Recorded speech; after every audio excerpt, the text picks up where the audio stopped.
Hi everyone, I welcome you all to my YouTube channel. I hope आप सब ठीक होंगे। Okay, so without wasting our time, let's start our complete environment chapter in just one video. So अगर हम environment chapter पढ़ रहे हैं तो हमें सबसे पहले ये पता होना चाहिए कि एनवायरनमेंट होता क्या है, राइट? तो जो भी कुछ आप अपने आसपास देख पा रहे हो ना, दैट इज़ वट एनवायरनमेंट। जैसे कि आप अपने आसपास क्या क्या देख पाते हो? Roads, buildings, trees, right? और बर्ड्स, एनिमल्स, ये सभी एनवायरनमेंट का ही एक पार्ट है। ओके, तो एनवायरनमेंट को भी दो पार्ट्स में डिवाइड किया गया है। पहला है नेचुरल एनवायरनमेंट एंड दूसरा है human made environment. Natural environment वो एनवायरनमेंट होता है जो कि नेचर के द्वारा बनाया गया है, जैसे कि माउंटेन्स, रिवर्स, ट्रीज, एनिमल, ये सभी नेचर ने तो बनाए हैं, हमने थोड़ी ना बनाया है, इसलिए हम इन्हें नेचुरल एनवायरनमेंट कहेंगे। वहीं ह्यूमन मेड एनवायरनमेंट वो एनवायरनमेंट होता है जो कि ह्यूमंस के द्वारा बनाया जाता है, जैसे कि रोड्स, कार्स, क्लोथ्स, बुक्स, ये सब हमने बनाए, इसलिए हम इन्हें ह्यूमन मेड एनवायरनमेंट कहेंगे। This was all about it. अब हम पढ़ते हैं what is biotic and abiotic. Biotic things वो होती हैं जो कि लिविंग होती हैं, राइट? जैसे कि प्लांट्स हैं, वो लिविंग बींग है, एनिमल्स हैं, वो भी लिविंग बींग हैं। वही जो अबायोटिक है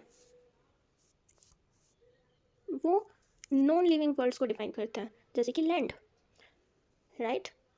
लैंड नॉन लिविंग में आ गया, माउंटेन्स हो गया, कार्स, रोड्स, अब ये सभी चीज़ें अबायोटिक में आएंगी, राइट? अब आते हैं नेचुरल एनवायरनमेंट में। तो नेचुरल एनवायरनमेंट में हम लिथोस्फीयर, हाइड्रोस्फीयर एंड एटमॉस्फेयर और बायोस्फीयर को डिटेल में पढ़ेंगे कि ये सब होते क्या है। तो लिथोस्फीयर से, लिथो वर्ड से हम समझ सकते हैं कि लिथो मतलब होता है लैंड। ये एक सोलिड क्रस्ट या फिर जो धरती की सबसे टॉप वाली लेयर होती है ना, उसे हम लिथोस्फीयर कहते हैं। इसमें सॉलिड क्रस्ट इसलिए क्यों कहा है, क्योंकि धरती की सबसे ऊपर वाली जो लेयर है उसका नाम ही क्रस्ट होता है, जो कि रॉक्स और मिनरल्स से बनी हुई होती है। और ये एक बहुत ही पतली सॉइल की लेयर से भी कवर्ड रहती है, जो हमने देखी ना, पतली मिट्टी, उसे हम सॉइल कहते हैं। ये जो लिथोस्फीयर है ना, इसका इरेगुलर सरफेस होता है, क्योंकि कई कई जगह ये माउंटेन्स के फॉर्म में पाया जाता है, कई कई जगह प्लेटूज, प्लेन्स एंड वैलीज के फॉर्म में पाया जाता है। लैंडफॉर्म सिर्फ वो सिर्फ ना जमीन पे नहीं पाया जाता, ये ओशियंस फ्लोर्स पे भी पाया जाता है। ये हमें फॉरेस्ट प्रोवाइड करते हैं, ग्रासलैंड्स प्रोवाइड करते हैं ग्रेजिंग के लिए, लैंड प्रोवाइड करते हैं एग्रीकल्चर के लिए और ह्यूमन सेटलमेंट्स के लिए। और यहाँ तक कि ये एक मिनरल वेल्थ का भी अच्छा सोर्स है, क्योंकि लैंड के अंदर हमें बहुत सारे मिनरल्स, कोल्स वगैरह ये सब मिलते रहते हैं। अब क्वेश्चन आता है हाइड्रोस्फीयर क्या होता है। Hydrosphere is a source of water. Hydro का मतलब आप ये याद कर सकते हो, हाइड्रो का मतलब वाटर से लिया गया है यहाँ पे। हाइड्रो अगर आपको कहीं पे भी लिखे ना साइंस में, इट मीन्स वाटर की बात हो रही है। तो जिस भी फॉर्म में आपको वाटर दिखाई देता है ना, वो सब कुछ हाइड्रोस्फीयर में आता है, चाहे वो रिवर्स हो, लेक्स हो, सीज हो, ओशन हो, यहाँ तक कि आपके वाटर वेपर के फॉर्म में भी उन सबको हाइड्रोस्फीयर में ही इंक्लूड किया जाएगा। अब आता है एटमॉस्फेयर। एटमॉस्फेयर क्या होता है। एटमॉस्फेयर एक बहुत ही पतली लेयर है एयर की, जो कि धरती के चारों तरफ है। अब क्वेश्चन आता है कि भैया धरती के चारों तरफ है कैसे। तो ये ग्रेविटेशनल फोर्स की वजह से, क्योंकि जो हमारी अर्थ है उसका जो ग्रेविटेशनल पुल है वो एटमॉस्फेयर की जो लेयर है उसको हमारे पास खींचे रखता है। ये हमें हार्मफुल रेज से भी बचाती है। अगर ये ना होती तो जो सन है उसकी यूवी अल्ट्रावायलेट हार्मफुल रेज हमें नुकसान पहुंचा सकती थी, which can cause like many diseases like cancer, right? जो हमारा एटमॉस्फेयर है इसमें बहुत सारे पार्टिकल्स, सिर्फ गैसेज ही नहीं होते बल्कि डस्ट भी होता है और वाटर वेपर भी होते हैं, जिसकी वजह से क्लाउड्स फॉर्म होते हैं, बारिश होती है।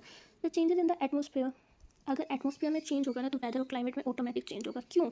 क्योंकि देखो ये अपन अपने रियल लाइफ में भी देख पा रहे हैं। एटमॉस्फेयर में जो बहुत ज़्यादा लाइक व्हीकल्स वगैरह से हम पोल्यूशन करते हैं, जिस वजह से एटमॉस्फेयर में चेंज आ रहा है। CO2, मीथेन, ये हार्मफुल गैसेज है, ये हमारे एनवायरनमेंट एटमॉस्फेयर को इफेक्ट कर रही है, जिस वजह से हमारा जो वेदर, अब देखते हो ना कि सर्दियाँ टाइम पे नहीं आती, बहुत लेट तक आती, कभी कभी बारिश ना पड़ती, तो ये सब इसी चीज़ का रीज़न है। अब आता है बायोस्फीयर क्या होता है। कि बायोस्फीयर का मतलब है जिस भी जगह आपको लिथो, हाइड्रो और एटमॉस्फेयर तीनों चीज़ कंबाइंड दिखे ना, और जहाँ पे लाइफ हो सके, डेट कम्स इन बायोस्फीयर। और अभी जितना आई थिंक मैं बता सकती हूँ, जो अर्थ है वही इकलौता बायोस्फीयर है। उसके अलावा अभी कहीं पे भी ऐसा कोई प्रूफ नहीं मिला है कि लाइफ इज़ पॉसिबल, राइट?